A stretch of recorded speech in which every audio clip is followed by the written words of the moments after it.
So now we're going to talk about the Hoyer. This Hoyer is a manual Hoyer, and you'll see how this one works. But keep in mind you want to watch YouTube on this also, because there's 30 different slings and there's a few different Hoyers. There's an electric one where you just press a button, but then there's also a sit-to-stand, which is pretty neat. Some clients may have the one where the track is around the house and the sling is up here on the ceiling, and you lower the sling, put the patient in it, and then you go around the house with that. I don't think we have too much of those, but I know we have some manuals out there, so you want to get familiarized with this. So what I do is I take my sling and I fold it like an accordion. And you're going to put it right to the side of the patient. Sometimes they can help you and they'll hold on to the other side. But the first thing you want to do is get them turned over. And you're going to do the hip and the shoulder. And then they'll probably hold on to the side. And then you're going to take your sling and you're just going to push it halfway. You only want to go halfway with it because you have to have the part sticking out here. Now you can do this one person very easily. So when they roll back over, you're always going to tell them they're going to roll over a hump, because even though they've been in it 100,000 times, they're not going to remember. So I always let them know as if it was their first time, that they're going to roll over a hump. Then they're going to roll back to the other side, and you can either go around the bed or just flip it out. And then they're on it. And then they're going to roll back onto their back. And then you just kind of want to adjust it just to make sure that it is okay for them. Now these go by height and weight, so it's going to depend on your client. The sling goes small, medium, large, and extra large, I think. So it depends on your client what their height and weight is, and they'll tell you what loops they use. Sometimes it's not loops, sometimes it's chains, and that will hook up here, but they'll be able to tell you which ones theirs is. So now she's on. Now you want to get your Hoyer. Now the Hoyer will fit right underneath any hospital bed. You want to bring your armature up so you don't hit your patient. And I always go to the middle of the body, so your belly button is a good place to aim for. So then you're going to put your loops on, and it's always closest to the hook closest to the loop. Closest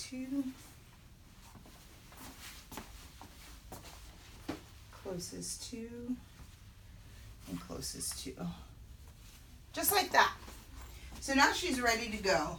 So normally when you start, they're going to start adjusting for you, but she's not going to, so I'll show you how they should look in the sling once we start getting her up. So this bar raises the sling.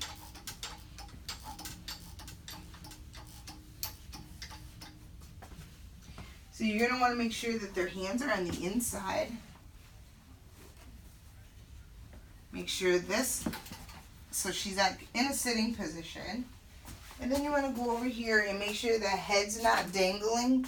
So we only want to do it a little bit to support the head, but we don't want it a lot because you want to be able to get your fingers underneath her chin. Because if you don't, you can cut off their airway. Especially in older people, because their tracheas are a lot older than ours are. So they get weaker with time. As long as you can get your hand under there, you're good to go. So that's her way she should be sitting, cradled, just like a baby. So she's all the way up. Then you're going to pull this out. Once you clear the bed, you actually have to turn your patient so that she is facing you. So you put her legs right here. She's facing you. And then you want to sit for a minute. Make sure she's doing okay, because sometimes they will start to vomit or start to hyperventilate because they're scared to death. So if she is, then you can just whip her back into her bed because you're right there. So you just want to make sure she's okay, and she'll let you know. This part right here, so you would, after you travel to your wheelchair, this part right here opens up the legs. So it's just down and around, just like that. And so she's ready to sit in her wheelchair. I'm actually going to bring the wheelchair to us. You always want to make sure the wheelchair is locked. And so what I do is I support the back. Out of the way. Support the back and the knees. And then I flick this. This is your descend button. And then she starts to descend. When she's in her chair, you always want to keep the sling under her because you have to get her back to her bed. The only time you take the sling out is when you're putting her back to bed. The only time you want to take the sling out, because then she will get a bed sore if she's on that all night long. So you want to push this back or completely out of your way. I'm just going to push this out a little bit so you can see. So this, we're going to put in back of her, right? Out of sight, out of mind. These, you want to roll up to the side of her so she's comfortable.